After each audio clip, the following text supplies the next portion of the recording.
በትግራይ ክልል የአንጃበባው እርስ በርስ ግጭት ስጋት እንዲቀረፍ የክልሉ ጊዜያዊ አስተዳደር መጣር እንዳለበት በክልሉ የሚንቀሳቀሱ ሁለት ሲቪክ ማህበራት ጠየቁ።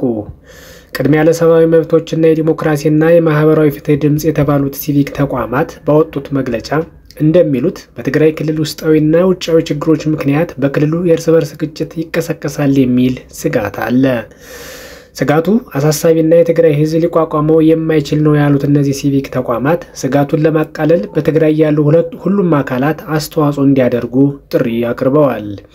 የዲሞክራሲና ማህበራዊ ፍትህ ድምጽ ስራ አስኪያጅ አቶ መልአኩ ኃይሉ የትግራይ ኃይሎች ወታደራዊ መኮንኖች ባለፈው ጥር 15 ቀን 2017 አንድ የፖለቲካ ኃይልን ደግፈው መግለጫ ካወጡና የቀድሞው የትግራይ ጊዜያዊ አስተዳደር በኃይል ከስልጣን ከተወገደ በኋላ በትግራይ ኃይሎች መካከል መከፋፈሎች መፈጠራቸውን ያነሳሉ።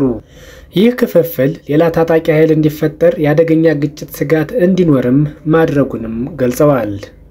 ዶቼ ቬለ እንደዘገበው የተወሰኑ የትግራይ ኃይሎች አባላትና አዛዦች በትግራይ አለ ያሉትን ስርዓት ለማስወገድ በአፋርና ትግራይ አዋሳኝ አካባቢዎች ራሳቸውን ለነፍጥ ውጊያ እያደራጁ መሆኑንም መረጃዎች ይጠቁማሉ።